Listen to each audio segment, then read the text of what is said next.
Hi, hello everybody. இன்றைக்கி நம்ம lecture 10ல் ஓல்ஃபி modified simplex method அதை பற்றி நம்ம பார்க்க போகிறோம். இப்போ இது வரைக்கும் நம்ம சால்வ் பண்ண எல்லா ப்ராப்ளமும் லீனியர் ப்ரோக்ராமிங் ப்ராப்ளம் அப்படின்றத சொல்லுவோம். அதாவது லீனியர் ப்ரோக்ராமிங் ப்ராப்ளம்னா டிகிரி ஒன்றா இருக்கக்கூடிய ப்ராப்ளம் எல்லாமே லீனியர் ப்ரோக்ராமிங் ப்ராப்ளம்னு சொல்லுவோம். பட் இப்போ நம்ம பார்க்கக்கூடிய இந்த ப்ராப்ளம் நான் லீனியர் ப்ரோக்ராமிங் ப்ராப்ளம். இந்த நான் லீனியர் ப்ரோக்ராமிங் ப்ராப்ளம் பார்க்குறதுக்கு முன்னாடி நம்ம ஒரு நான் லீனியர் ப்ரோக்ராமிங் ப்ராப்ளத்தை சால்வ் பண்ணுறதுக்கு ஒரு கண்டிஷன் வழியாக, இப்போ குன் டக்கர் கண்டிஷன் அப்படின்னு ஒரு கண்டிஷன் இருக்குது. இந்த கண்டிஷன் மூலமாக ஓல்ஃபி மாடிஃபைடு சிம்ப்ளெக்ஸ் மெத்தடு, இதுவும் ஒரு சிம்ப்ளெக்ஸ் மெத்தடு தான். இந்த ஓல்ஃபி மாடிஃபைடு சிம்ப்ளெக்ஸ் மெத்தடு எதுக்கு நம்ம யூஸ் பண்ணுறோம் அப்படின்னா நான் லீனியர் ப்ரோக்ராமிங் ப்ராப்ளத்துக்கு யூஸ் பண்ணுறோம். எதன் வழியாக? குன்டக்கர் கண்டிஷன் வழியாக யூஸ் பண்ணுறோம். இந்த குன்டக்கர் கண்டிஷனுக்குள்ள லாக்ராஞ்சி நம்மளுக்கு வரும். இந்த லெக்சர் 10 பொறுத்த மட்டிலும் பார்த்தீங்க அப்படின்னா இது ரொம்ப பெரிய ப்ராப்ளம் மாதிரி தெரியும். ஆனால் பட் என்ன அப்படின்னா இது ரொம்ப சிம்பிளாக நம்மளுக்கு தெரிஞ்ச டிஃப்ரென்ஷியல் ஈக்குவேஷன்ஸு அந்த சில கான்செப்ட் வச்சு அழகாக நம்ம ப்ரூவ் பண்ணிடலாம். இப்போ first the necessary and sufficient Kuntakkar conditions. The necessary and sufficient Kuntakkar conditions. இப்போ to get an optimal solution, நம்மளுக்கு என்ன செய்யணும்? Optimal solution to the maximization QP. QP means quadratic programming. Quadratic programming problem அப்படின்றது meaning. சரிங்களா? அப்போ ஒரு quadratic programming ப்ராப்ளம்னா அப்போ என்னவா இருக்குது? குவாட்னா 2. அப்போ பவரில் ஸ்கொயர்டு வரக்கூடிய சால்வ் பண்ணக்கூடிய ஒரு லீனியர் ப்ரோக்ராமிங் ப்ராப்ளமாக டிகிரி 1க்கு மேலே இருக்குங்கல்ல, அப்போ 2 இருக்கிறப்ப அப்படி சால்வ் பண்ணக்கூடிய மெத்தடுக்கு நம்ம இந்த குன்டக்கர் கண்டிஷனை யூஸ் பண்ணி நம்ம சால்வ் பண்ண போகிறோம். இப்போ step 1, step 2, step 3. Step 1, introducing slack variables SI square. நம்மளுக்கு அங்கே என்ன யூஸ் பண்ணுவோம்? நம்ம சிம்ப்ளெக்ஸ் மெத்தடில் எஸ்ஜே இல்லை S1 S2 யூஸ் பண்ணுவோம். இந்த இடத்துல S I square and R J square two constraints. S I ஸ்கொயர்ன்றது ஸ்லாக் வேரியபிள். இந்த ஆர்ஜே ஸ்கொயர்ன்றது இங்கே நம்ம புதுசாக இன்ட்ரடியூஸ் பண்ணுறோம். இந்த ஆர்ஜே ஸ்கொயரோட என்ன வேலை அப்படின்னா, இப்போ சப்போஸ் இங்கே எத்தனை x1 x2 2 வேரியபிள் இருக்குன்னா அப்போ 2 x minus x1 plus R1 square equal 0 minus x2 plus R2 square equal 0 அப்படின்னு வரும். ஒன்று மட்டும் இருக்குன்னா minus x1 plus R1 square equal 0 அப்படின்றது வரும். அதுதான் இந்த இடத்துல அது ரோல் பண்ணக்கூடிய ஒரு இது. அதனால் இந்த ஆர்ஜே ஸ்கொயர் எக்ஸ்ட்ரா சேர்ந்துக்கிறோம். இந்த குவாட்ரட்டிக் ப்ரோக்ராமிங் ப்ராப்ளம் பிகம்ஸ், இது எல்லாமே தியரி பார்ட்டு தான். பட் ஆனால் இது வெரி எசென்சியல். இப்போ பாருங்கள், maximum Z equal to maximum Z நம்ம யூஸ் பண்ணிக்கிறோம். இதில் குவாட்ரட்டிக் ஃபார்ம் வரல, நம்ம கவலைப்பட தேவையில்ல. நம்ம ப்ராப்ளத்தில் குவாட்ரட்டிக் ஃபார்மில் வந்துடும் நம்மளுக்கு. Summation j equal to 1 Cj into xj objective function minus 1/2 into summation j equal to 1 to n summation k equal to 1 to n xj dj k xk. நான் கொஞ்சம் ஜூம் அவுட்டில் தான் வச்சுருக்கேன். நீங்கள் நான் இதோட பிடிஎஃப் டெஸ்கிரிப்ஷனில் போடுறேன். நீங்கள் டவுன்லோடு பண்ணிவிட்டு இந்த ப்ராப்ளத்தை பார்க்கும்போது உங்களுக்கு ஈஸியாக புரியும். அப்போ இந்த குவாட்ரட்டிக் ப்ராப்ளம் பிகம்ஸ் அப்படின்னு போட்டு நம்ம பண்ணிட்டோமா, அது சப்ஜெக்ட் டு த கன்ஸ்ட்ரெயின்ஸில் பாருங்கள், எஸ்ஐ ஸ்கொயர் ஒரு ஸ்லாக் வேரியபிள் வச்சு நம்ம ஸ்டாண்டர்ட் ஈக்குவேஷன் கொண்டு வந்துடும். அதுக்கப்புறம் எத்தனை வேரியபிள் வருதோ minus XJ plus RJ square equal to 0 அப்படின்றத நம்ம கொண்டு வந்துடும். இது ஸ்டெப் 1.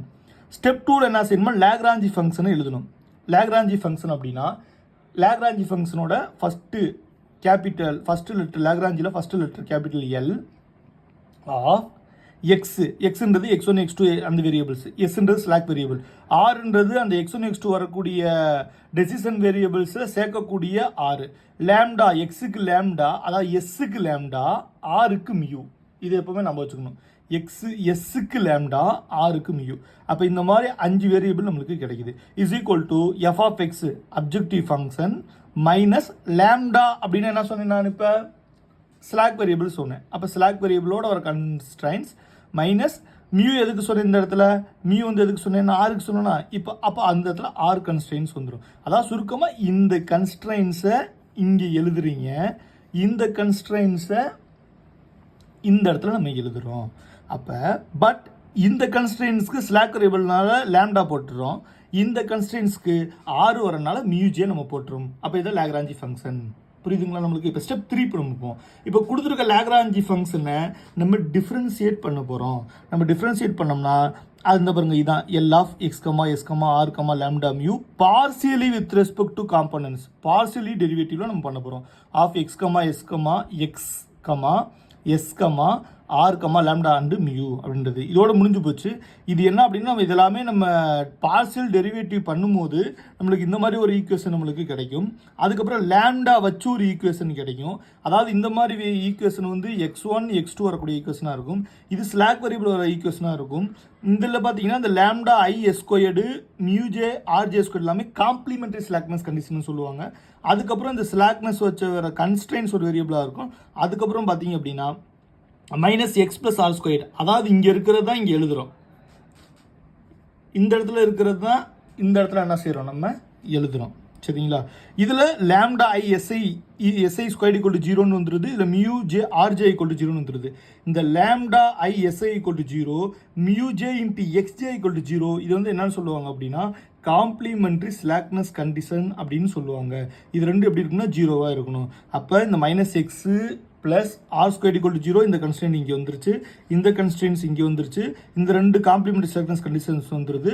இது வந்து நம்ம சால்வ் பண்ணும்போது கிடைக்கக்கூடிய x1 x2 வேரியபிள் வச்சு சால்வ் பண்ணும்போது கிடைக்கக்கூடிய லேம்டா மியூ வச்சு வரக்கூடிய வேரியபிள்ஸ் இந்த வேரியபிள்.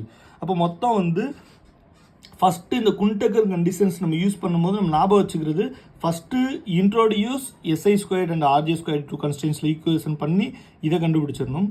அடுத்த லாக்ராஞ்சி யூஸ் பண்ணணும். நெக்ஸ்ட் என்ன நம்ம யூஸ் பண்ணணும், டிஃபரன்சியேட் பண்ணணும். பண்ண இந்த மாதிரி ஒரு ஃபார்மெட்டில் கிடைச்சிரும். தீஸ் கண்டிஷன் எக்ஸப்ட் 2 and 3, இந்த 2 and 3 தவிர are linear constants involving 2n + variable நம்மளுக்கு கிடைக்கும். இதெல்லாம் வந்து காம்படிஷன் எக்ஸாம்ஸில் கேட்கலாம். இன் குண்டக்கர் கண்டிஷன்ஸில் எக்ஸப்ட் 2 and 3 பார்த்தீங்கன்னா லீனியர் கன்ஸ்டன்ட்ஸ் எவ்வளோ இன்வால்வ் ஆகும்னா 2 × n + m வேரியபிள்ஸ் நம்மளுக்கு இன்வால்வ் ஆகும் அப்படின்றது சொல்கிறாங்க. காம்ப்ளிமெண்ட் ஸ்லாக்னஸ் கண்டிஷன்னா இந்த ரெண்டு 2, அதாவது என்ன சொல்கிறாங்கன்னு பாருங்க, mu J into X J equal to 0 and lambda I into SI equal to 0. இதுதான் வந்து குண்டக்கர் கண்டிஷன். இப்போ குண்டக்கர் கண்டிஷன் நிறையா யூனிவர்சிட்டியில் 6 மார்க்கில் கேட்குறாங்க. குண்டக்கர் கண்டிஷன் எதுக்கு யூஸ் ஆகுது, அது எந்த மாதிரி ப்ராப்ளத்தில் யூஸ் பண்ணுறாங்கன்னு காம்படிஷன் எக்ஸாம்ஸில் கேட்கும்போது குவாட்ரட்டிக் ப்ரோக்ராமிங் ப்ராப்ளத்தில் யூஸ் பண்ணுறாங்க. அதாவது குவாட்ரட்டிக் ப்ராப்ளம் நான் லீனியர் ப்ரோக்ராமிங் ப்ராப்ளத்தில் நம்ம யூஸ் பண்ணுறாங்க. இது எந்த ப்ராப்ளத்துக்குள்ள இந்த குண்டக்கர் கண்டிஷன்ஸ் யூஸ் பண்ணுறாங்க அப்படின்னா வோல்ஃபி மாடிஃபைடு சிம்ப்ளக்ஸ் மெத்தடுக்குள்ள யூஸ் பண்ணுறாங்க அப்படின்ற இவ்வளோ கொஸ்டின்ஸ் வந்து இந்த கண்டிஷன்ஸில் யூஸ் பண்ணுவோம். இப்போ இந்த குண்டக்கர் கண்டிஷன் அப்படியே நம்ம வோல்ஃபி மாடிஃபைடு சிம்ப்ளக்ஸ் மெத்தடுக்குள்ள நம்ம யூஸ் பண்ணுவோம். சரிங்களா? Wolfie modified simplex method. இப்போ இந்த Wolfie's method solving quadratic programming problem. அப்போ Wolfie modified எதுக்கு யூஸ் பண்ணுறோம், quadratic programming problem யூஸ் பண்ணுறோம்.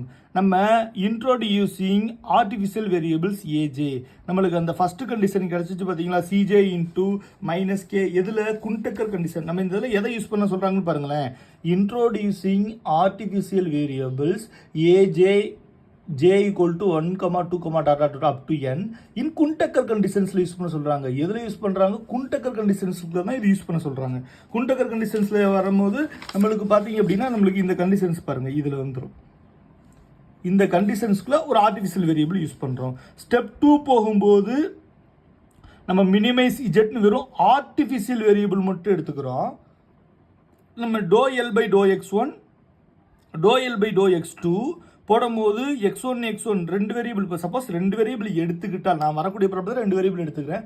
அப்படி வரும்போது ரெண்டு artificial variable A1 A2 use பண்ணுவோம். அதை தவிர்த்து ஸ்லாக் வேரியபிள் ஒன்று யூஸ் பண்ணுவோம். And lambda J X J mu J S I A J அப்படின்னு. லேம்டான்றது ஸ்லாக் வேரியபிளுக்கும், எக்ஸ்ஜே மியூஜேன்றது இது ஆர்டிஃபிஷியல் வேரியபிள் ஜீரோவாக இருக்கணும். இதை தவிர்த்து காம்ப்ளிமெண்டரி ஸ்லாக்னஸ் கண்டிஷன் வரும். இது எதோட ஸ்டெப் 1 ஸ்டெப் 2 பார்த்தீங்கன்னா Wolfe modified simplex method use Wolfie's modified simplex மெத்தடோட அல்காரிதம். குண்டக்கர் கண்டிஷன் வேற, அந்த குண்டக்கர் கண்டிஷனுக்குள்ள ஆர்டிஃபிஷியல் வேரியபிளை நம்ம யூஸ் பண்ணுறோம். ஸ்டெப் 2 வந்து இது தனியாக வந்து மினிமைசேஷன். நம்ம அந்த கண்டிஷன்ஸ்லாம் யூஸ் பண்ணி சம் கன்ஸ்ட்ரெயின்ஸ் எல்லாமே நம்ம கெட் பண்ணுவோம். அந்த கெட் பண்ணுற எல்லா கன்ஸ்ட்ரெயின்ஸையும் இந்த மாதிரி ஒரு ஃபார்மேட்டில் கொண்டு வந்து நம்ம வந்து சிம்ப்ளெக்ஸ் மெத்தடு ஃபார்மேட்டில் நம்ம சால்வ் பண்ணோம் அப்படின்னா we get a answer optimal solution to get an optimal solution நம்ம கிடைச்சிடலாம். இப்போ apply phase 2 of the simplex method phase 2 simplex optimal solution to the problem is given step 2. The solution so is obtained will also an optimal solution to the quadratic programming problem. அப்போ நம்ம கிடைக்கக்கூடிய variable x1 இருக்கலாம் x2 இருக்கலாம். அந்த வேரியபிளை கொண்டு போய் நம்ம objective ஃபங்க்ஷனில் போடும்போது நம்மளுக்கு ஆட்டோமேட்டிக்கலாக இந்த குவாட்ரட்டிக் ப்ரோக்ராமிங் ப்ராப்ளத்துக்கு நம்ம சொல்யூஷன் கிடைச்சிடும். அப்போ குண்டக்கர் கண்டிஷன் யூஸ் பண்ணணும். இதில் வந்து minimise summation J equal to two phase மெத்தட்லேயே அதே மாதிரி தான் நம்ம யூஸ் பண்ணுவோம். அதுலேயே பார்த்தீங்கன்னா ஒரு ஆர்டிஃபிஷியல் வேரியபிள் வச்சு போடுவாங்க ஃபேஸ் 2ல். அதுதான் இந்த இடத்துல சொல்கிறாங்க. இது வந்து அந்த doh L by to x1 doh x2 இப்போ வரக்கூடிய ப்ராப்ளத்தில் அந்த மாதிரி பண்ணி வரக்கூடிய இதில் வந்து ரெண்டு ஆர்டிஃபிஷியல் வேரியபிள் நம்ம யூஸ் பண்ணுவோம். என்னென்ன யூஸ் பண்ணுவோம்? A1 அண்டு A2 யூஸ் பண்ணுவோம். ப்ராப்ளம் பார்க்கும்போது நீங்கள் சுலபமாக இருக்கும் இந்த ப்ராப்ளமே. அப்போ ஸ்லாக் வேரியபிள் நம்ம யூஸ் பண்ணுவோம். காம்ப்ளிமெண்டரி ஸ்லாக்னஸ் கண்டிஷன் ஃபைனலாக நம்ம செக் பண்ணிக்குவோம். சரிங்களா? அப்போ ஸ்டெப் 3 வந்து ஆப்டிமல் சொல்யூஷன் கிடைக்குதா இல்லையா அப்படின்றத பார்ப்போம். அப்போ எப்போ இதுக்கு ஆப்டிமல் சொல்யூஷன் கிடைக்கும் அப்படின்றது நம்மளுக்கு தெரியணும். இப்போ இந்த இடத்துல ஒரு சின்ன கம்பேரிசன் நான் சொல்கிறேன். ஒரு ஸ்மால் கம்பேரிசன். இங்கே பாருங்கள், சிம்ப்ளெக்ஸ் மெத்தட் நம்ம பார்த்துருப்போம். லெக்சர் 3லேருந்து நம்ம என்ன பார்த்துட்டே இருக்கோம்? சிம்ப்ளெக்ஸ் மெத்தட் நம்ம பார்க்குறோம். சிம்ப்ளெக்ஸ் மெத்தட் எப்போ சால்வ் பண்ணுவோம்? 2Cj minus Zj. நான் Cj minus Zj பற்றியே பேசுகிறேன். Zj less than or equal to 0 இருக்கணும். மோஸ்ட் பாசிட்டிவ் எடுப்போம் less than or equal to 0 இல்லாமல் இருந்தால். எப்போ Cj minus Zj greater than 0 இருந்துச்சுன்னா, less than or equal to 0 இல்லாமல் greater than 0 இருந்தால் மோஸ்ட் பாசிட்டிவ் எடுப்போம். எதுலங்க சார்? சிம்ப்ளெக்ஸ் மெத்தடில் இப்படி எடுப்போங்க சார். சரிங்களா? பட் வோல்ஃபி மாடிஃபைடு சிம்ப்ளெக்ஸ் மெத்தட் இதில் வந்து நம்ம இதில் டு ஃபைண்ட் எதை கண்டுபிடிக்கணும்? Cj minus Zj less than or equal to 0 வரைக்கும். இதில் எதை வரைக்கும் கண்டுபிடிக்கணும்னா to find Cj minus Zj equal to 0 வரைக்கும் கண்டுபிடிக்கணும். எல்லாமே 0 ஆயிடணும், ஈக்குவல் டு 0 ஆயிடணும். ஏன் அப்படின்னா இதில் வரக்கூடியது எல்லாமே ஆர்டிஃபிஷியல் வேரியபிள்.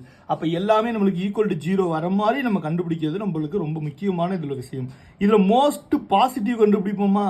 இதில் என்ன கண்டுபிடிக்கணும்னா மோஸ்ட் நெகட்டிவ். எப்போ Cj minus Zj not equal to 0 இருந்துச்சுன்னா மோஸ்ட் நெகட்டிவ் கண்டுபிடிக்கணும். அது மாதிரி பார்த்தீங்க அப்படின்னா அந்த நம்ம வோல்ஃபி மாடிஃபைட் டேபிள் வரும்போது ஆர்டிஃபிஷியல் வேரியபிள் தான் ஃபஸ்ட்டு எழுதணும், ஸ்லாக் வேரியபிள் ஃபஸ்ட்டு எழுதிடக்கூடாது. அப்படி நம்ம எழுதணும் அப்படின்னா நம்மளுக்கு அந்த காம்ப்ளிமெண்ட்ரி ஸ்லாக்னஸ் கண்டிஷன் வந்து நம்மளுக்கு வந்து சாட்டிஸ்ஃபை பண்ணாது. சரிங்களா? அப்போ இவ்வளோ விஷயங்கள் இப்போ இந்த வோல்ஃபி மாடிஃபைட் பண்ணும்போது நம்ம மைண்டில் வச்சுக்கணும். அப்போ இதில் சிம்பிளாக வச்சுக்கக்கூடிய ஒரே ஒரு விஷயம், சிம்ப்ளெக்ஸ் மெத்தட் யூஸ் பண்ணும்போது Cj minus Zj less than or equal to 0 வந்தால் ப்ராப்ளத்தை ஸ்டாப் பண்ணிடுவோம். சப்போஸ் greater than 0 இருந்துச்சு அப்படின்னா மோஸ்ட் பாசிட்டிவ் எடுத்து கீ காலம் கண்டுபிடிப்போம், மினிமம் ரேஷியோ எடுத்து கீ ரோ கண்டுபிடிப்போம். இதுலேயும் அதே தான், கீ காலம் வந்து கீ ரோ மினிமம் ரேஷியோ வச்சு தான் கண்டுபிடிப்போம். ஆனால் அந்த கீ காலம் கண்டுபிடிக்கக்கூடியதில் சின்ன டிஃப்ரெண்ட் நம்மளுக்கு இருக்குது. அதே டுவல் சிம்ப்ளெக்ஸ் மெத்தடில் ஃபஸ்ட்டு கீ ரோ கண்டுபிடிப்போம், அப்புறம் கீ காலம் கண்டுபிடிப்போம். சரிங்களா? இப்போ நம்மளுக்கு இது மட்டும் போதும். ஏன்னா சிம்ப்ளெக்ஸ் வோல்ஃபி மாடிஃபைட் சிம்ப்ளெக்ஸ் தான் நம்ம பார்க்குறோம். அப்போ இது மட்டும் நம்மளுக்கு போதுமானது. இதில் Cj minus Zj ஈக்குவல் 0 கொண்டு வரணும். Cj minus Zj not equal 0 இருந்துச்சு அப்படின்னா மோஸ்ட் நெகட்டிவ்க்கு நம்மளுக்கு போயிடணும். Cj minus Zj ஈக்குவல் 0 இருந்துச்சு அப்படின்னா we get an optimal solution to this problem. Okay, next இப்போ ப்ராப்ளத்துக்கு நம்ம போவோம். அருமையான ஒரு ப்ராப்ளம் இப்போ நம்ம பார்ப்போம்.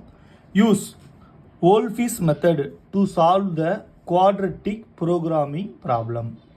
இப்போ ப்ராப்ளத்தை எழுதிடுவோம். Maximise Z equal to 4x1 plus 6x2 minus 2x1 square minus 2x1 x2 minus 2x2 squared subject to the constraints x1 plus 2x2 less than or equal to. இதில் ஒரே ஒரு கன்ஸ்ட்ரெயின்ஸ் தான் சார் நம்ம எடுத்திருக்கோம். ஓகேங்களா? அப்போ அந்த x1 x2 ஈக்குவல் டு 0. இப்போ இது குவாட்ரட்டிக் ப்ரோக்ராமிங் ப்ராப்ளம் தானே அப்ஜெக்டிவ் ஃபங்க்ஷனில். பாருங்கள், இதில் நம்ம எதை யூஸ் பண்ணுறோம்? Wolfe modified Wolfe's method. அந்த Wolfe's method means Wolfe modified simplex method. Wolfe மெத்தடுக்கு நம்ம எதை யூஸ் பண்ணுவோம்? குண்டக்கர் கண்டிஷன்ஸும் யூஸ் பண்ணுவோம். குண்டக்கர் கண்டிஷன்ஸில் ஃபஸ்ட்டு என்ன ஸ்டெப் 1? அப்போ ஸ்டெப் 1 ஈக்குவல் டு மேக்ஸிமைஸ் சொல்யூஷனுக்கு வந்துடுறேன். Maximise Z equal to 4x1 plus 6x2 minus 2x1 squared minus 2x1 x2 minus 2x2 squared அப்படின்னு நம்மளுக்கு இருக்கும். Subject to the constraints. கன்ஸ்ட்ரெயின்ஸில் பாருங்கள், ஒரு ஸ்லாக் வந்துருமா? x1 ப்ளஸ் 2x2 நம்ம அந்த குண்டக்கர் கண்டிஷன் பார்க்கும்போது ஒரு ஸ்லாக் வரும் அப்படின்னு நம்ம பார்த்துருக்கோம். ஒரு கன்ஸ்டன்ட் தான் ஒரு ஸ்லாக். சப்போஸ் 2 கன்ஸ்டன்ட் இருந்தால் 2 ஸ்லாக் வரும். அப்போ x1 plus 2x2 plus s1 square equal to 2 minus இப்போ இதில் எத்தனை வேரியபிள் இருக்குது? இது நான் குண்டக்கர் கண்டிஷன்லேயே சொன்னேன். x1 எத்தனை வேரியபிள் வருதோ அத்தனை r1 r2 வரும். இப்போ இதில் 2 வேரியபிள் இருக்குது. அப்போ minus x1 plus r1 square equal to 0 minus x2 plus r2 square equal to 0 and x1 x2 s1 r1 r2 greater equal to 0. Step 1 easy முடிஞ்சு போச்சு. குண்டக்கர் கண்டிஷன் வச்சு எழுதியாச்சு. குண்டக்கர் கண்டிஷனில் ஸ்டெப் 2 என்னது? முதல்ல குண்டக்கர் கண்டிஷனை ஃபாலோ பண்ணிட்டு அப்புறம் ஓல்ஃபி மாடிஃபைடுக்கு நம்ம போயிடுவோம். ஸ்டெப் 2 அப்டைன் நெசசரி, அதாவது லாக்ராஞ்சி ஃபங்க்ஷன் எழுதணும். எல் ஆஃப்னு அங்கே பார்த்தோமா, அதே இங்கே எல் ஆஃப் அங்கே X comma S comma lambda comma mu comma ஆர்னு பார்த்தோம். இப்போ இங்கே அதே தான் நம்ம பார்க்க போகிறோம். Lagrange of x1 x2 s1 s1க்கு lambda 1 வரும்னு சொன்னேன். μ1 μ2 எதில் சொல்லணும்னா குண்டக்கர் கண்டிஷன் சால்வ் பண்ணாமல் சொல்லியிருப்பேன். நம்ம அதை ப்ரீகேப் பண்ணி பார்த்துக்கணும். அதை μ1 μ2 r1 r2 அப்போ எல்லாமே வந்துருச்சா? இஸ் ஈக்குவல் டு அப்ஜெக்டிவ் ஃபங்க்ஷனை அப்படி எழுதிடணும். அப்ஜெக்டிவ் ஃபங்க்ஷனை அப்படியே நம்ம இந்த இடத்துல எழுதிடணும். 4x1 plus 6x2 minus 2x1 square minus 2x1 x2 minus 2x2 square இதை நம்ம எழுதிடணும். Minus lambda 1. அதுக்கப்புறம் என்ன செய்யணும்? மைனஸ் ஃபார்முலா பார்த்தீங்கன்னா மைனஸ் இருக்கும் குண்டக்கர் கண்டிஷன்ஸில். ஸ்டெப் 2ல் மைனஸ் லேம்டா 1 இந்த கண்டிஷன்ஸ் எழுதிடணும். x1 plus 2x2 plus s1 square minus 2. அடுத்த நம்ம என்ன எழுதணும்? μ1 எழுதணுமா? Minus μ1 minus x1 plus R square minus μ2 minus x2 plus R square. இந்த 2 கண்டிஷன் எழுதணும். நான் நாளைக்கு கொண்டு வந்து இந்த லாக்ராஞ்சில் ஃபிக்ஸ் பண்ணி விட்டுருணும். அதான் இந்த இடத்துல மெயின். அப்போ ஸ்டெப் 2 நம்மளுக்கு இப்படி தான் நம்மளுக்கு இருக்குது. நெக்ஸ்ட்டு குண்டக்கர் கண்டிஷனில் ஸ்டெப் 3 பண்ணும்போது என்ன நம்ம பார்த்துருக்கோம் அப்படின்னா லாக்ராஞ்சியை டிஃப்ரென்ஷியேட் பண்ண சொல்லியிருப்பாங்க. அதான் ஸ்டெப் 3. லாக்ராஞ்சி என்ன செய்யணும்? டிஃப்ரென்ஷியேட் நம்ம பண்ணிடுறோம். டிஃப்ரென்ஷியேட் பண்ணும்போது எப்படி பண்ணுறோன்னு பாருங்கள். இந்த ஈக்குவேஷனை பண்ணுவோம். Doh L by to x1 to L by to x1 பண்ணால் என்ன கிடைக்கும் நம்மளுக்கு? அதாவது x1 பொறுத்து பண்ணும்போது இந்த இடத்துல என்ன கிடைக்குது நம்மளுக்கு? x1 பண்ணால் 4 மைனஸ் 2 இங்கே முன்னாடி 2x வந்துடும் 4x1 மைனஸ் x1 பண்ணுறதுனால மைனஸ் 2x2 கிடைக்கும் பாருங்கள். ஆட்டோமேட்டிக்காக இங்கே சொல்லிட்டே வரும் பாருங்கள். இந்த இடத்துல மைனஸ் லேம்டா 1 ஏன்னா x1 ஆல்ரெடி இருக்குது. இந்த இடத்துல வந்து மைனஸ் மைனஸ் ப்ளஸ் ஆயிரும். x1 பண்ணால் 1 μ1 ஈக்குவல் டு 0 கிடச்சிருச்சுங்களா? அடுத்த பாருங்கள். To L by to x2 பண்ணால் என்ன கிடைக்கும்? x2 பண்ணால் 6 மைனஸ் இந்த இடத்துல 4x2 இந்த இடத்துல minus 2x1 minus 2 lambda 1 minus 2 lambda 1. ஏன்னா x2 பொறுத்த வரைக்கும் இங்கே இது இல்லை, இதை பொறுத்த வரைக்கும் x2 தானே பண்ணும். அப்போ மைனஸ் 2 லேம்டா 1 ப்ளஸ் μ2. இந்த இடத்துல வந்து பார்த்தீங்க அப்படின்னா x1 தான் இருக்குது, இந்த இடத்துல தான் x2 இருக்குது. அப்போ மைனஸ் மைனஸ் ப்ளஸ் ஆயிரும். அப்போ இந்த இடத்துல μ2 நம்மளுக்கு இருக்கும் ஈக்குவல் டு 0. அப்போ x1 பொறுத்து பண்ணிட்டோம், x2 பொறுத்து பண்ணிட்டோம் சார். இப்போ அடுத்து வந்து எதை பொறுத்து பண்ணுவோம்? லேம்டா 1 பொறுத்து பண்ணுவோம். இப்போ லேம்டா 1 பார்த்தோம் அப்படின்னா இந்த இடத்துல லேம்டா 1 இருக்குது, இந்த இடத்துல லேம்டா 1ங்களே இல்லைங்க. இப்போ இங்கே லேம்டா 1 இருக்குது, இங்கே எதுவுமே இல்லை, இங்கே லேம்டா 1 இல்லை. அப்போ இதை மட்டும் தான் பண்ணும். அப்போ லேம்டா 1 எல்லாத்துலேயும் மல்டிப்ளை பண்ணும்போது ஆட்டோமேட்டிக்கலாக எல்லாத்துலேயும் வந்துதுங்களா பார்சியல் டெரிவேட்டிவ் பண்ணணும். அதாவது தான் இந்த இடத்துல டோ நம்ம யூஸ் பண்ணுறோங்க சார். அப்போ doe L by doe lambda 1 doe L by doe lambda 1. இப்போ doe L by doe lambda 1 is equal to lambda 1 பண்ணால் இந்த இடத்துல என்ன கிடைக்கலாமே? Minus minus x1 minus 2x2 minus s1 square plus 2 கிடைக்கும். நம்ம மைனஸை காமனாக வச்சுக்குவோம். இது ஈக்குவல் டு 0 போட்டுருவோம். இப்போ ஈக்குவல் டு 0 போட்டோம்னா என்ன கிடைக்கும்? இங்கே 0 வந்துடும். அதே மாதிரி doe L by doe μ1 doe L by doe μ1 பண்ணோம்னா minus x1 plus r1 square equal to 0. அடுத்த minus x2 plus r2 square equal to 0 நம்மளுக்கு கிடைச்சிரும். அப்போ doe L by to x1 to L by to x2 doe L by doe lambda 1 doe L by doe μ1 doe L by doe μ2. அப்போ இது எல்லாமே நம்ம என்ன செஞ்சாச்சு? நம்ம கண்டுபிடிச்சாச்சு. இப்போ நெக்ஸ்ட் நம்ம என்ன செய்யணும்? To L by doe s1 அப்போ doe L by doe S one, அப்போ doe L by doe S one, அப்போ doe L by doe S one கண்டுபிடிக்கும் போது இதில் எஸ் ஒன்னே இல்லைங்க, இதில் மட்டும்தான் இருக்குது. அப்போ இது பண்ணும்போது minus 2 into lambda one S one equal to 0, minus அங்கே போனால் 0, லேம்டா ஒன் எஸ் ஒன்னை மட்டும் வச்சுட்டு ஈக்குவல் டு போட்டுருவோம். இதே மாதிரி doe L by doe R ஒன்னை பண்ணோம்னா பண்ணால் கிடைக்கும் minus 2 into mu one R one equal to 0, 2 mu one R one equal to 0. Doe L by doe R two பண்ணோம்னா minus 2 mu two R two equal to 0 implies mu two R two equal to 0 அப்படின்றது நம்மளுக்கு கிடச்சிடும். அப்போ இது எல்லாமே நம்ம என்ன பண்ணிட்டோம், பார்ஷியல் டெரிவேட்டிவ் பண்ணிட்டோம். இப்போ இதை நம்ம பார்ஷியல் டெரிவேட்டிவ் பண்ணி இது ரைட் ஹேண்ட் சைடு கொண்டு போனால் என்ன கிடைக்கும், இந்த இடத்துல மைனஸ் இருக்கா. இப்போ இதை பண்ணோம்னா இப்போ இந்த ஈக்குவேஷன், இப்போ இது ஒரு ஈக்குவேஷனாக கன்வெர்ட் பண்ணணும். நீங்கள் அந்த குண்டக்கர் கண்டிஷனில் யூஸ் பண்ணும்போது நம்ம பார்த்துருப்போம், என்ன பார்த்துருப்போம், நம்ம குண்டக்கர் கண்டிஷன் யூஸ் பண்ணும்போது இங்கே பாருங்கள், நான் காட்டுறேன் பாருங்க. இதில் partial derivative with respect to compound பண்ணிட்டுங்க சார். அது எதோட பண்ணோம்னா ஈக்குவேட்டிவ் டெரிவேட்டிவ் 0. அதனால தான் இந்த இடத்துல எல்லாமே என்ன செஞ்சுருக்காங்க, ஈக்குவேட்டிவ் டெரிவேட்டிவ்ஸ் 0 0 0 எல்லாமே நம்ம போட்டிருக்காங்க. இப்போ இது எல்லாத்தையும் நம்ம 0வோட கம்பைன் பண்ணும்போது இப்போ இந்த இடத்துல இந்த +4 அங்கிட்டு போகும்போது என்னவாகும் நம்மளுக்கு, அதாவது இதில் வந்து மைனஸை காமனாக எடுத்துட்டு இது எல்லாத்தையும் அங்கிட்டு கொண்டு போயிருங்க. இது எல்லாத்தையும் அங்கிட்டு கொண்டு போய் என்னவாயிரும், 4x1 + 2x2 plus lambda one minus mu one equal to 4 இப்படி கிடச்சிரும். இது ஒரு கன்ஸ்ட்ரெயின்ஸ். இதே மாதிரி இந்த கன்ஸ்ட்ரெயின்ஸ் எழுதுனோம்னா 4x2 + 2x1, அதாவது ஃபஸ்ட்டு 2x1 போட்டுக்குவோம், 2x1 + 4x2 + 2 lambda one minus mu two equal to 6.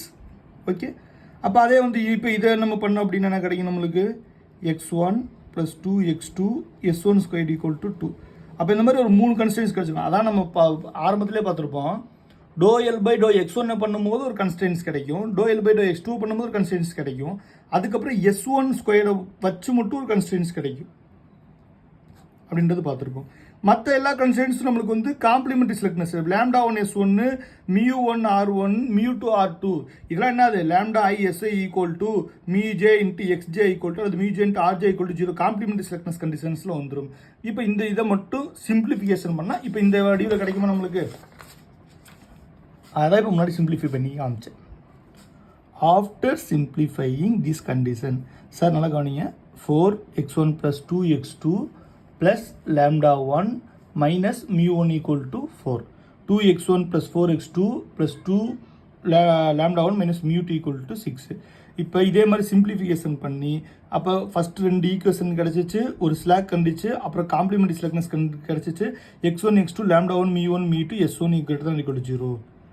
இதுக்கு அப்புறம் தான் நம்ம எதை யூஸ் பண்ண போகிறோம், வோல்ஃபி மாடிஃபைடு சிம்பிளக்ஸ் மெத்தடே நம்ம யூஸ் பண்ண போகிறோம்.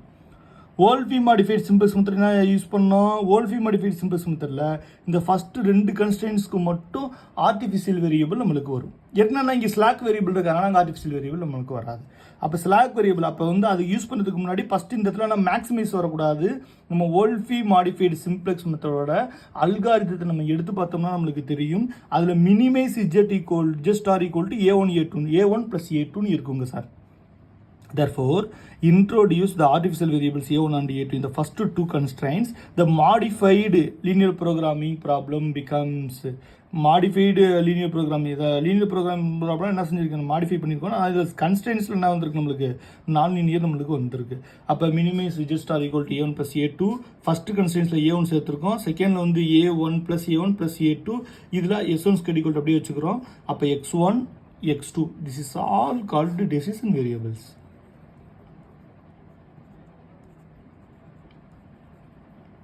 Decision variables x1 x2 lambda 1 mu 1 mu 2 a1 a2 greater than or equal to 0. அப்போ இது எல்லாமே என்னங்க சார் நம்மளுக்கு டெசிஷன் வேரியபிள்ஸ் நம்மளுக்கு இருக்கு. நெக்ஸ்ட்டு இப்போ இது எல்லாத்தையும் கொண்டு வந்து இப்போ நம்ம இந்த கண்டுபிடிச்சிருக்கோம் பார்த்தீங்கன்னா இந்த வேரியபிள், இதை வந்து எதன் மூலியமாக நம்ம சால்வ் பண்ணோம் அப்படின்னா நம்ம அப்படியே சிம்பிளக்ஸ் டேபிளில் சால்வ் பண்ணணும். இப்போ இதை சால்வ் பண்ணி நம்ம எதோட ஆன்சர் கொண்டு வரணும், நம்ம சொன்ன மாதிரி to find cj minus Z J equal to 0 கொண்டு வந்துடணும். Suppose cj minus Z J not equal to 0 இருந்துச்சு அப்படின்னா மோஸ்ட்டு நெகட்டிவ் எடுத்து சால்வ் பண்ணி சிஜே சிஜே ஈக்குவல் டு 0 கொண்டு வரைக்கும் நம்ம ஃபைண்ட் அவுட் பண்ணணும். நம்ம இந்த டேபிள் சிம்பிளஸ்ட் டேபிள் எப்படி சால்வ் பண்ணணுமோ இந்த சிமிலர் மெத்தடில் சால்வ் பண்ணும். பட் மோஸ்ட் நெகட்டிவ் எடுத்து இதில் சால்வ் பண்ணணும். அது ஒன்றே ஒன்று மட்டும் தான் அது டிஃப்ரெண்ட். பட் அப்போ இன்னொரு டிஃப்ரெண்ட்னா சிஜே சிஜே ஈக்குவல் டு 0 நம்மளுக்கு கொண்டு வரணுங்க சார். இப்போ பாருங்கள், இது அப்படியே வச்சு பிளாட் பண்ணுறது உங்களுக்கு தான் தெரியும். பிளாட் பண்ணுறேன் பாருங்கள். ஃபர்ஸ்ட் எடுத்த டீமே வந்து நம்மளுக்கு தெரியும் basic variable, coefficient of basic variable x1 இருக்குது, x2 இருக்குது. இங்கே பாருங்கள் x1 இருக்குது, x2 இருக்குது, லேம்டா 1 இருக்குது. அதாவது இந்த இதை அப்படியே எழுதிடலாம். x1 x2 lambda 1 μ1 μ2 a1 a2 அப்படியே இங்கே எழுதிட்டோம்னா இங்கே வேலை முடிஞ்சு போச்சு. இப்போ இதில் உள்ளது அப்படியே எடுத்து அங்கே பிளாட் பண்ணிட வேண்டியதான். டிசைன் வேரியபிள்ஸில் a1 a2 தான் ஃபஸ்ட்டு வரணும், s1 வரக்கூடாது. ஏன்னா காம்ப்ளிமெண்ட்ரி செலக்டன்ஸ் கண்டிஷனை இடிக்கும். அதுக்காக நான் சொல்கிறோம். இப்போ a1 a2 s1 மூணுத்தையும் எழுதிட்டோம்னா 2 ஆர்டிஃபிஷியல் வேரியபிள், ஒரு ஸ்லாக் வேரியபிள். இதோட கோஎஃபிஷியன்ட் வந்து 1 ஏன்னா இதோட கோஎஃபிஷியன்ட் மட்டும்தான் இங்கே அப்ஜெக்டிவ் ஃபங்க்ஷன் எல்லாம் இருக்குங்க நம்ம ஓல்ஃபி மாடிஃபைட் சிம்ப்ளெக்ஸ் மெத்தடில். அதனால தான் அதோட அப்ஜெக்டிவ் ஃபங்க்ஷன் மட்டும் 1 நம்ம எடுத்துக்கிறோங்க. அப்போ அதுக்கப்புறம் வந்து இதில் அப்படியே பிளாட் பண்ணிடுவோம். இப்போ ஃபஸ்ட்டு கன்ஸ்ட்ரெயின்ஸை பிளாட் பண்ணோம்னா 4 2 1 -1 a1க்கு a1ஓட μ2 இல்லை, அப்போ 0, s1 இல்லை 0, a1 இருக்கு 1, அப்போ 0. இதே மாதிரி செகண்ட் கன்ஸ்ட்ரெயின்ஸ் இங்கே பிளாட் பண்ணலாமா? இங்கே 2 இருக்குது, இங்கே 2 இருக்கும், இங்கே 4 இருக்குது, 4 இருக்கும், இங்கே லேம்டா 1 இருக்குது, கோஎஃபிஷியன்ட் 2 இருக்குது, இங்கே μ1 இல்லை 0 இருக்குது, μ2ஓட கோஎஃபிஷியன்ட் -1. அதே மாதிரி பார்த்தீங்கன்னா s1 இல்லை, a1 இல்லை, a2 என்னவா இருக்குது நம்மளுக்கு கோஎஃபிஷியன்ட் வந்து 1 நம்மளுக்கு கிடச்சிருது. ரைட் ஹேண்ட் சைடு ஈக்குவேஷன் 4 6 2 அப்படி இங்கே போட்டாச்சு நம்ம. இப்போ நெக்ஸ்ட் என்ன நம்ம பார்க்கணும்? இப்போ s1 நெக்ஸ்ட் வந்து s1 தேர்ட் கன்ஸ்ட்ரெயின்ஸ். x1 வந்து கோஎஃபிஷியன்ட் 1, x2ஓட கோஎஃபிஷியன்ட் வந்து 2, மற்ற எல்லாமே 0 0 0 0 வந்துடும். s1 மட்டும் இருக்கும், அதுக்கு மட்டும் 1, மற்ற எல்லாத்துக்கு 0. ரைட் ஹேண்ட் சைடு என்ன கிடைக்குது நம்மளுக்கு? 2 கிடைக்குது. இது எல்லாத்தையும் அப்படியே நம்ம பிளாட் பண்ணி வச்சிடணும். இப்போ நம்ம நெக்ஸ்ட் என்ன பண்ணோம் அப்படின்னா பிளாட் பண்ணுறதை பார்த்துட்டோம். இப்போ நம்ம சால்வ் பண்ண போகிறோம். இங்கே பாருங்கள், சால்வ் பண்ணுறதுக்கு முன்னாடி ஃபஸ்ட் நம்ம எப்பவும் தெரியுமா ZJ இன்ட்டு XJ கண்டுபிடிப்போம். ZJ இன்ட்டு XJ நம்ம ஃபைண்ட் அவுட் பண்ணுவோமா? இப்போ ZJ coefficient of basic variable into XJ. Coefficient of basic variable இங்கே என்ன இருக்குது? 1 இருக்குது. அப்போ இந்த 2 எலமெண்ட்டுக்கு மட்டும் தான் கிடைக்கும். இந்த கோஎஃபிஷியன்ட் 0 இருந்துச்சா அதை மல்டிப்ளை பண்ணால் எல்லாமே 0 கிடைக்குமா? அப்போ 1 × 4 4, அதுக்கப்புறம் 1 × 2 2, அப்போ 4 + 2 = 6. அப்போ இந்த இடத்துல நமக்கு என்ன கிடைக்கும்? 6ன்னு கிடைக்கும். அதே மாதிரி இதை மட்டும் மல்டிப்ளை பண்ணுங்கள். 1 × 2 2, 2 + 4 6, 1 + 2 3, 1 + 3, -1 இது ரெண்டுத்துக்கு 0, -1 0 -1 0 0 கோஎஃபிஷியன்ட் பார்க்கணும்னா 0 கிடச்சிரும். அதுக்கப்புறம் வந்து அதாவது இந்த இடத்துல 0, இந்த இடத்துல 0, இந்த இடத்துல 0, அப்போ 0. இந்த இடத்துல 1, மற்ற ரெண்டுக்கு 0, 1 × 0 0, 0 × 0 0. அதே மாதிரி இதுக்கு வந்தீங்கன்னா சார் என்ன கிடைக்குதுன்னு பாருங்கள். 1 × 0 0, 1 × 1 1, இதுக்கு ஃபஸ்ட்டுக்கு 1 கிடச்சி, இது ரெண்டாவதுக்கு 1 கிடைக்குது, இது 0 × 0. இப்போ இது மல்டிப்ளை பண்ணி பாருங்கள் சார். 4 + 6, அப்போ என்ன கிடைக்கும் நம்மளுக்கு? 10 கிடைக்கும். 4 + 6 10, இது கோஎஃபிஷியன்ட் வந்து 0.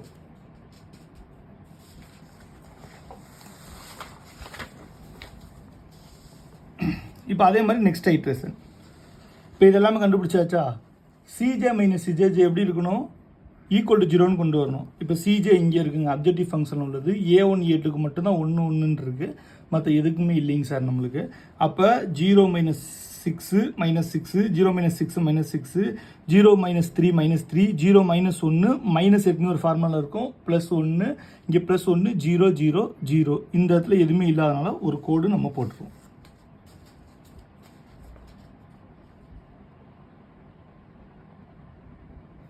சரி, அப்புறம் நெக்ஸ்ட் ஐட்ரேஷன் நம்ம போகணும். இப்போ நெக்ஸ்ட் ஐட்ரேஷன் போகிறதுக்கு நம்ம என்ன செய்யறது? நம்ம இப்போ இதில் வந்து கீ காலம் கண்டுபிடிச்சாச்சு. என்ன கண்டுபிடிச்சாச்சு? நம்ம கீ காலம் கண்டுபிடிக்கணும். இப்போ வந்து இதில் வந்து இந்த இதில் மோஸ்ட் நெகட்டிவ் பார்க்கணும். இதே சிம்ப்ளெக்ஸ் மெத்தடாக இருந்தால் மோஸ்ட் பாசிட்டிவ் பார்க்கணும். இங்கே வந்து to find C G M C J J equal to 0ன்றனால நம்ம மோஸ்ட் நெகட்டிவ் எது -2 -6 இருக்குது, நம்ம ஃபஸ்ட்டு -6 எடுத்துக்கலாம். இப்போ இதுக்கு நேராக இருக்கக்கூடிய இந்த எலமெண்ட் வந்து இந்த காலம், திஸ் காலம் இஸ் கால்டு பிவோட் காலம். அப்போ பிவோட் காலம், அப்போ இந்த காலத்தை கொண்டு வந்து எக்ஸ்பியால் டிவைட் பண்ணணும். இப்போ 4/4, அப்போ பிவோட் ரோ கண்டுபிடிக்க எக்ஸ்பி டிவைடட் பை பிவோட் காலம். அப்போ நம்மளுக்கு ரேஷியோ கண்டுபிடிக்க, ரேஷியோ மீன்ஸ் கீ ரோ கண்டுபிடிக்க, அது மினிமம் ரேஷியோ நம்ம கொண்டு வரணும். அப்போ என்ன கண்டுபிடிக்கணும்? 4/4, 6/2, 2/1, 1, 3, 2 வந்துருச்சுங்களா? இதில் நீங்கள் போட்டிருக்கோம் பாருங்கள், 1, 3, 2 போட்டிருக்கேன். அதாவது XB divided by 4, 4/4 equal to 1, இது 6/2 ஈக்குவல் டு 3, அதே 2/1 ஈக்குவல் டு 2. சார் நான் ஃபஸ்ட்டு ஒரு 2 ஐட்ரேஷன் மட்டும் போகிறேன், மற்ற எல்லா ஐட்ரேஷனும் அதே மாதிரி தான். நம்ம டிஸ்கிரிப்ஷன் அந்த இது கொடுக்குறேன், நீங்கள் செக் பண்ணி பார்த்துக்கோங்க. ஆனால் ஃபஸ்ட் 2 ஐட்ரேஷன் நல்லபடியாக நம்ம நல்லா கற்றுக்குவோம். இப்போ இது கிடச்சிச்சா? இதில் எதுங்க சார் மினிமம்? 1 தான் மினிமம். அப்போ இதுக்கு கீ காலம் இங்கே, கீ ரோ இங்கே, இது 2 இன்டர்செக்ட் ஆகக்கூடிய எலமெண்ட் இது. அப்போ இதை 1ன்னு மாற்றணும். அப்போ இது என்ட்ரி வேரியபிள் இங்கே என்ன கிடைக்குது? x1. அப்போ இங்கே x1 இருக்குது பாருங்கள். இப்போ இது 1, இது 2க்கு கீழே இருக்க எலமெண்ட்டை 0 ஆக்கணும். சிம்பிளக்ஸ் மெத்தட் மட்டும் தான் 0 ஆக்கணும். அப்போ இதை 1ன்னு பார்த்தோன்னா 4 ஆல் டிவைட் பண்ணால் போதுமா? இதை 4 ஆல் டிவைட் பண்ணுங்க. 4/4 1, 2/4 1/2, 1/4 -1/4, 0/4 0, 0/4 0. அப்புறம் என்ன கிடைக்கும் நம்மளுக்கு? 1/4. ஏன் இந்த இடத்துல A1 நான் இதுன்னு A1 கோடு போட்டேன் அப்படின்னா, A1 வந்து இங்கே பேசிக் வேரியபிள் இருந்து லீவ் ஆனா, இப்போ entry variable x1, leaving variable A1 எப்போ பேசிக் வேரியபிள் லீவ் ஆகுதோ அந்த காலத்துக்கு என்ன செஞ்சிடணும்? கோடு போட்டுடணும். அதை மைண்டில் வச்சுக்கணும். அதே மாதிரி இதுக்கு பார்த்தோம் அப்படின்னா, இப்போ வந்து 0/4 0, 4/4 1. இப்போ இந்த ரோ கிடச்சிருச்சுங்களா? இப்போ நெக்ஸ்ட் இந்த 2 ரோ கண்டுபிடிக்கணும்ல. இதுக்கு என்ன செய்யணும்? எப்போ அதே ஃபார்முலா தான். இந்த ஃபார்முலா நான் இன்னொரு வாட்டி எழுதுறேன், நிறையா வாட்டி எழுதியாச்சு, இன்னொரு வாட்டி எழுதுறேன். நியூ ரோ கண்டுபிடிக்கிறதுக்கு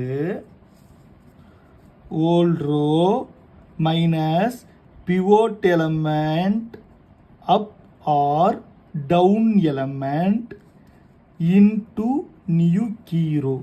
சரிங்களா? இப்போ இதில் பாருங்கள், இந்த ஓல்டு, இப்போ இந்த லைன் அப்போ எடுத்துக்கும், இந்த ரோ எடுத்துக்கும், இந்த ரோவை நம்ம எடுத்துக்குவோம். சரிங்களா? இப்போ இந்த ரோ வந்து ஓல்டு ரோவா? இந்த பாருங்கள், இங்கே ஓல்டு ரோ இருக்கா? ஓல்டு ரோ எழுதுகிறேன் பாருங்கள். 2 4 2 0 -1 0 0 1. சரிங்களா? நான் வந்து இப்போ இதில் பார்த்தீங்க அப்படின்னா இப்போ 2 4 2 0 -1 0, இந்த A1 காலத்துக்கு இந்த இடத்துல கோடு போட்டேன். அதனால் என்ன செஞ்சுக்கிறேன்? இந்த ஒரு 0வை நான் கேன்சல் பண்ணிடுறேன். 0 கேன்சல் பண்ணிட்டு 1 மட்டும் நான் போட்டுக்கிறேன். ஓல்ட் ரோ எழுதியாச்சு. ஓல்ட் ரோ மைனஸ் பிவோட் எலமெண்ட்டுக்கு கீழோட எலமெண்ட் இப்போ மேலே இருந்துச்சுன்னா மேலே மல்டிப்ளை பண்ணு. இப்போ இந்த ரோ கிடைக்குன்னா இதுக்கு கீழோட எலமெண்ட் இந்த ரோ. அப்போ -2 இன்ட்டு நியூ கீரோனா புதுசாக கண்டுபிடிச்ச அந்த பிவோட் எலமெண்ட் உள்ள அந்த ரோ மல்டிப்ளை பண்ணணும். மல்டிப்ளை பண்ணுங்க. மைனஸ் ஃபார்முலாவில் இருக்கு. பிவோட் எலமெண்ட்டுக்கு கீழே உள்ள எலமெண்ட் 2 -2 இன்ட்டு நியூ கீரோ. அப்போ இதை மல்டிப்ளை பண்ணால் -2 -2/2. அப்போ இந்த இடத்துல என்ன கிடைக்கும்? -2/2னா என்ன கிடைக்கும்? இந்த இடத்துல -1 கிடைக்கும். இந்த இடத்துல -2/4 கிடைக்கும். அப்போ -1/4 -2/4 இன்ட்டு -1/4 இருக்கும். மைனஸ் ப்ளஸ் ஆயிரும். 2/4 வந்தால் 1/2 வந்துடும். -2 மல்டிப்ளை பண்ண 0, -2 மல்டிப்ளை பண்ண 0. அதே மாதிரி இந்த இடத்துல பார்த்தீங்க அப்படின்னா -2 மல்டிப்ளை பண்ணோம்னா நம்மளுக்கு என்ன கிடைக்குது? 0. இந்த இடத்துல மல்டிப்ளை பண்ணால் -2 நம்மளுக்கு கிடைக்குது. சரிங்களா? இப்போ இந்த வேரியபிள் வரைக்கும் நம்ம போட்டுக்கோ. இப்போ ஓல்ட் ரோவில் வந்து 2 4 2 0 -1 0 -1 0, இதை 1 நீங்கள் போட்டுங்க. 1 இந்த x6 வேணும்ல, அப்போ 6 இந்த இடத்துல எழுதிக்கும். இப்போ நம்மளுக்கு ஈஸியாக இருக்கும் பாருங்கள். -2ஓட மல்டிப்ளை பண்ணால் நம்மளுக்கு என்ன கிடைக்கும்? இந்த இடத்துல -2 நீக்கிரோட -2 -1 -1/4 ப்ளஸ் 1/2 0 0 மைனஸ் 2 மல்டிப்ளை பண்ணால் 0 இந்த இடத்துல மல்டிப்ளை -2. இப்போ இதை சிம்பிளிஃபிகேஷன் பண்ணி பாருங்களேன், ஆன்சர் ஆட்டோமேட்டிக்காக இப்போ இந்த இது வந்து ரோ 2க்காக நான் பண்ணிட்டு இருக்கேன். பண்ணோம்னா இது 0ன்னு கிடச்சிருங்களா சார்? இப்போ இது பாருங்க சார், 4ல் -1 போச்சுன்னா 3ங்க சார். அப்போ 2 - 1/4 எழுதிக்கோங்க சார். இது 1/2, இது -1 0, இது 1, இது 4. இப்போ இதை சிம்பிளிஃபிகேஷன் பண்ணோம்னா 4 2 சார் 8, 8ல் வந்து 1 போச்சுன்னா 7/4. அப்போ இந்த ரோ பாருங்களேன், இப்போ இந்த ரோ கிடச்சிட்டு பாருங்க, நியூ ரோ கிடச்சிட்டு பாருங்க 0 3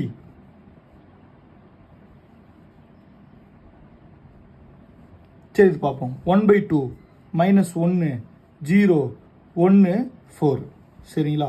இப்போ இந்த ரோ பண்ணும்போது இந்த ரோல இப்போ தப்பாக வந்திருக்கு. இப்போ பாருங்கள், இப்போ இதில் பிவோட் எலமெண்ட்டுக்கு மேலே உள்ள எலமெண்ட்டு நீக்கிரோவா -2/4 -2 மல்டிப்ளை பண்ணால் இந்த இடத்துல 1/2ன்னு கிடைக்கும் சரிங்களா? -2/4 -2 இன்ட்டு இந்த ரோட மல்டிப்ளை -2 இன்ட்டு 1/4 மல்டிப்ளை பண்ணால் 1 2 சார் 2 2 2 சார் 4. அப்போ -1/2ன்னு கிடச்சிருக்கும். அப்போ therefore 2 - 1/2ன்னு கிடச்சிருக்கும். 2 2 சார் 4. அப்போ 4 - 1 3/2ன்னு கிடச்சிருக்கும். அதனால தான் இடத்துல 3/2 வந்திருக்கு. ஒரு ஸ்மால் மிஸ்டேக், சாரி. இப்போ அதே மாதிரி இந்த ரோவை கண்டுபிடிச்சிடலாமா? இப்போ இன்னொரு வாட்டி போகிறோம் பாருங்கள், நம்மளுக்கு இந்த நம்ம ஈஸியானதான். இப்போ இந்த ரோவை நீங்கள் ஃபைண்ட் அவுட் பண்ணணும் அப்படின்னா ஃபஸ்ட்டு ஓல்ட் ரோவை எழுதிக்கும். ஓல்ட் ரோ என்னன்னு பாருங்கள், 1 2 0 0 2 0 எழுதியாச்சா? 0 இந்த இடத்துல 1 1 விட்டுருங்க, 0 இந்த இடத்துல 2 எழுதியாச்சுங்களா சார்? இது ஓல்ட் ரோ.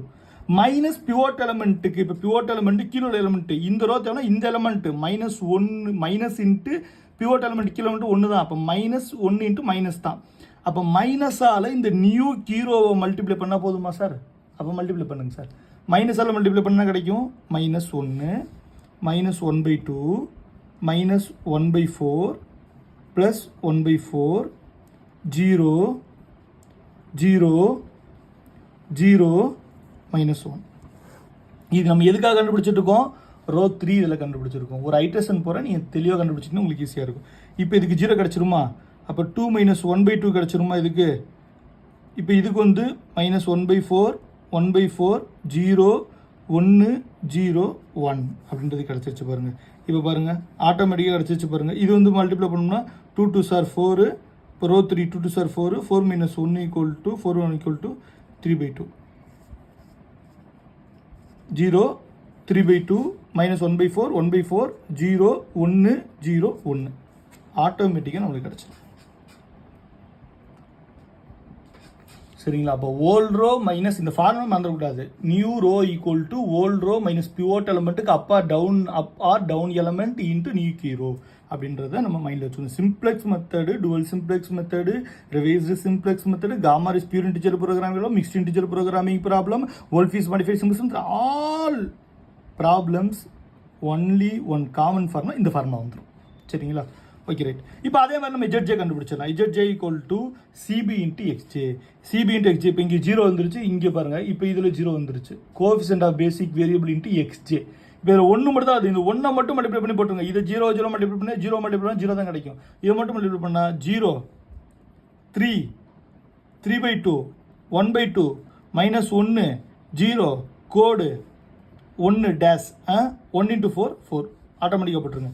இப்போ என்ன செஞ்சிடணும்? சிஜே மைனஸ் இஜட்ஜே கண்டுபிடிக்குமா? சிஜே மைனஸ் இஜட்ஜே 0 - 0 0 0 - 3 -3 0 -3/2 -3/2 0 1/-1/2 -1/2 0 -1 மைனஸ் ஒரு ஃபார்முலா இருக்கும் +1. அப்போ 0 - 0 0 இந்த இடத்துல வந்து கோடு நம்மளுக்கு என்ன டேஷ் வந்துடும், A1 லீவிங் வேரியபிள்னால. அப்புறம் 1 -1 0 நம்மளுக்கு கிடச்சிரும். இந்த இடத்துல எதுவுமே இல்லை, ஒரு டேஷ் போட்டுரும். சார் புரியுதுங்களா? இதே மெத்தட் தான். இப்போ நான் எப்படி இந்த ஐட்ரேஷன் பண்ணணும் அதே மாதிரி தான். இப்போ நெக்ஸ்ட் என்ன செய்யணும்? நம்ம மோஸ்ட் நெகட்டிவ் நம்ம கண்டுபிடிக்கணும். நெக்ஸ்ட் நம்ம என்ன செய்யணும்? மோஸ்ட் நெகட்டிவ் நம்ம கண்டுபிடிக்கணும். இப்போ மோஸ்ட் நெகட்டிவ் கண்டுபிடிக்கிறதுக்கு இந்த சிஜிஎல் மோஸ்ட் நெகட்டிவ் எது நீங்களே பாருங்களேன். இது வந்து -0.5ன்னு வருங்க சார். இது -1.5 சம்திங்னு வருங்க சார். இது -3ன்னு வந்துடும். அப்போ -3 தான் மோஸ்ட் நெகட்டிவ். அப்போ இது கீ காலம். கீ ரோ எது? நம்ம XB divided by minimum ratio. XB எது? இந்த இடத்துல 1 டிவைடன் பை 1/2ன்னு ஒன்று இருக்கும். அப்போ மேலே போச்சுன்னா இது 2 ஆயிரும். இந்த வேரியபிள் வந்துருச்சான்னு பாருங்கள், 2 ஆயிரும் வந்துருச்சா? அடுத்த 4 டிவைடன் பை 3, அதாவது xb டிவைடன் பை பிவோட் காலம், சரிங்களா. 4/3 ஈக்குவல் டு 1.3. அடுத்த 1 டிவைடன் பை 3/2 2/3ன்னு வந்துடும், 0.something வரும். இதில் அப்போ மினிமம் 0.something வருது இந்த இதுதான். அப்போ இதுவும் இது இன்டர்செக்ட் ஆகக்கூடிய எலமெண்ட் 3/2, இதை 1ன்னு மாற்றணும். இது 2 ஐட்டர்ஸில் நீங்கள் செக் பண்ணி பாருங்கள். ஆட்டோமேட்டிக்காக இந்த இடத்துல கோடு விட்டு தான் நான் வந்து கொடுத்துருக்கேன் உங்களுக்கு டிஸ்கிரிப்ஷன் பாக்ஸில் அந்த பிடிஎஃபில் நீங்கள் வந்து டவுன்லோட் பண்ணி இதை செக் பண்ணி பாருங்கள். ஆன்சர் ஆட்டோமேட்டிக்காக நம்மளுக்கு கிடச்சிடும். இது எல்லாம் நீங்கள் செக் பண்ணிங்க அப்படின்னா இந்த 2 ஐட்டர்ஸ்னு போட்டாலும் அதே மாதிரி தான் சிமிலர் மாடலுங்க தான் சார். இப்போ next therefore all Cj minus Cj equal to 0. இப்போ இந்த இடத்துல மட்டும் ஒரு சின்ன நோட் சொல்லிக்கிறேன். A2 இந்த இடத்துல அடுத்த லேம்டா 1 என்ட்ரி வேரியபிள் ஆகுதா இந்த இடத்துல, அப்போ A2 காலம் 0 வந்துடணும். இது வந்து எந்த இதில் மட்டும் வரணும்னா வோல்ஃபி மாடிஃபைட் சிம்ப்ளெக்ஸ் மெத்தடில் மட்டும் வரணும். நம்ம இதில் மட்டும் தான் இது வரைக்கும் நடந்ததுனால ஆர்டிஃபிஷியல் வேரியபிள் யூஸ் பண்ணியிருக்கோம், சரிங்களா. அதுக்கப்புறம் பிக்கமில் யூஸ் பண்ணுவோம், பட் இப்போதைக்கு நம்மளுக்கு need not be that one. Okay, therefore all Cj minus Cj equal to 0 வந்துச்சுன்னா is an optimal solution நம்மளுக்கு கிடைக்கும். அப்போ x1 equal to 1/3 கிடைச்சிருச்சுங்களா sir. lambda 1 equal to 1, x2 equal to 5/6 நம்மளுக்கு கிடைச்சிருச்சு. அப்போ x1 equal to 1/3, x2 equal to 5/6, lambda 1 equal to 1. mu1 mu2 s1லாம் இல்லை இந்த இதில், அதனால் வந்து எல்லாமே 0. நம்மளுக்கு ஆல்ரெடி தெரியுமா the solution is satisfy complementary selectness condition என்னது நம்மளுக்கு இந்த இடத்துல எழுதிருக்கோம் பாருங்க. lambda 1 s1 equal to 0, mu1 x1 equal to 0 and mu2 x2 equal to 0. நம்மளுக்கு ஆட்டோமேட்டிக்காக லேம்டா mu1 mu2 s1லாம் 0. அப்போ நம்ம எது போட்டாலும் நம்மளுக்கு ஆட்டோமேட்டிக்காக வந்துடும். The restriction on the sign of the Lagrange multipliers. அப்போ z ஸ்டார் ஈக்குவல் டு 0 நம்மளுக்கு கிடைச்சிருச்சு. அப்போ z ஸ்டார் ஈக்குவல் டு 0 எப்போ நம்மளுக்கு கிடைக்கும் அப்படின்னா ஆர்டிஃபிஷியல் வேரியபிள் ரெண்டுமே நம்மளுக்கு எங்கே இல்லைங்க, இந்த இடத்துல இல்லை. அப்போ A1 இல்லை A2 இல்லை, A1 A2வும் இந்த இடத்துல வேல்யூ இல்லை அப்படின்னா அது 0ன்னு அர்த்தம். அப்போ minimum z star equal to A1 plus A2ன்னு கிடைக்குமா. அப்போ A1 plus A2 equal to minimum z star equal to 0. இப்படி இருந்தால் தான் நீங்கள் இந்த குவாட்ரடிக் ப்ரோக்ராமிங் ப்ராப்ளத்தை அப்படியே எழுதிட முடியும். மேக்ஸிமம் z ஈக்குவல் டு கொடுத்துருக்க அப்ஜெக்டிவ் ஃபங்க்ஷன் இதுதான் ப்ராப்ளத்தில். Maximum z equal to 4x1 plus 6x2 minus 2x1 square minus 2x1x2 minus 2x2 squared. Here x1 equal to 1/3, x2 equal to 5/6 find out பண்ணியிருப்போம். இந்த இங்கே பாருங்கள் டேபிள் காட்டுறேன் நான், இல்லைங்க ஃபைண்ட் அவுட் பண்ணியிருக்கோமா. x1 equal to 1/3, sorry sir, x1 equal to 1/3, x2 equal to 5/6, lambda 1 equal to 1. அதை இங்கே வந்து அப்படியே மல்டிப்ளை அப்படியே இங்கே இப்போ சப்ஸ்டியூட் பண்ணோம்னா 4 into 1/3 plus 6 into 5/6 minus 2 into 1/3 whole square minus 2 into 1/3 5/6 minus 2 into 5/6 whole square. அப்போ சிம்பிளிஃபிகேஷன் 4/3 இது வந்து 30/6 minus 2/9 minus 10/80 minus 50/36. பேசிக்காக எல்லாமே 3 டேபிள் வரனால 36 ஹையஸ்ட் பவர் எடுத்துக்கிறேன். அப்புறம் ஹையஸ்ட் பவர் எடுத்து இங்கே வந்து நம்மளுக்கு 36 வரணும்னா நம்மளுக்கு என்ன கிடைக்கும், நம்மளுக்கு 12 மல்டிப்ளை பண்ணால் வந்துடும். அப்போ 12 into 4 மல்டிப்ளை 48. இது சிம்பிளிஃபிகேஷன் பண்ணிக்கோங்க. பண்ணோம்னா 228 minus 78 டிவைடன் பை 228 minus 78/36 வரும். இதை சிம்பிளிஃபிகேஷன் பண்ணால் 150/36 வரும். அப்போ 150/36 நம்மளுக்கு கிடச்சிச்சு அப்படின்னா இதை நம்ம என்ன செய்யலாம், தேர்ட் டேபிளில் பண்ணோம்னா 50 டிவைடன் பை 12 கிடைக்கும். இதை 2 டேபிளில் பண்ணோம்னா 25/6 கிடைக்கும். அப்போ therefore maximum z equal to 25/6 அப்படின்றத நம்மளுக்கு கிடைச்சிரும். அப்போ ஒரு குவாட்ரட்டிக் ப்ரோக்ராமிங் ப்ராப்ளத்தில் வோல்ஃபி மாடிஃபைடு யூஸ் பண்ணி குண்டக்கர் கண்டிஷனை உள்ளுக்கு கொண்டு வந்து நம்ம சால்வ் பண்ணுறதுக்கு ஃபஸ்ட்டு குண்டக்கர் கண்டிஷனில் உள்ள மாதிரி நம்ம ஸ்டெப் 1 எழுதிடணும், ஸ்டெப் 2 எழுதிடணும், ஸ்டெப் 3 எழுதிட்டு அப்புறம் வோல்ஃபி மாடிஃபைடு சிம்ப்ளெக்ஸ் மெத்தடுக்கு உள்ளுக்கிற அந்த அல்காரிதத்தில் உள்ள ஆர்டிஃபிஷியல் வேரியபிள் உள்ளுக்கு இணைச்சி சிம்ப்ளெக்ஸ் மெத்தட் வழியாக சால்வ் பண்ணி லாஸ்ட்டில் சிஜே மைனஸ் சிஜே எல்லாத்தையுமே 0ன்னு கொண்டு வந்து அதுலேருந்து கிடைக்கக்கூடிய அந்த நம்ம பேசிக் வேரியபிளில் உள்ள அந்த பேசிக் வேரியபிள் x1 x2 எடுத்து எழுதி அதை கொண்டு போய் அப்ஜெக்டிவ் ஃபங்க்ஷன் நம்ம சப்ஸ்டியூட் பண்ணோம்னா கிடைக்கக்கூடிய ஆன்சர் தான் சார் நம்மளுக்கு இந்த ப்ராப்ளத்துக்குரிய ஆன்சர். இதை பற்றின ஃபுல் பிடிஎஃப் வந்து நான் டிஸ்கிரிப்ஷன் பாக்ஸில் போடுறேன். நீங்கள் அதை டவுன்லோடு பண்ணிவிட்டு நம்ம எக்ஸ்பிளைன் பண்ணதை நீங்கள் ஒரு வாட்டி நீங்கள் ரீகால் பண்ணி இல்லை வந்து நீங்கள் வியூ பண்ணீங்க அப்படின்னா உங்களுக்கு வந்து தெளிவாக இந்த வோல்ஃபி மாடிஃபைட் சிம்ப்ளெக்ஸ் வந்து புரியும். இதே மாதிரி தான் எத்தனை ப்ராப்ளம் கொடுத்தாலும் இதே ஒரு மாடலில் நம்ம போட்டோம்னா ஆட்டோமேட்டிக்காக கிடைச்சிடும். அப்போ இன்றைக்கி வந்து ஒரு நான் லீனியர் ப்ரோக்ராமிங் ப்ராப்ளத்தை நம்ம எப்படி சால்வ் பண்ணோம் அப்படின்றத நம்ம கற்றுக்கிட்டோம். தேங்க்யூ.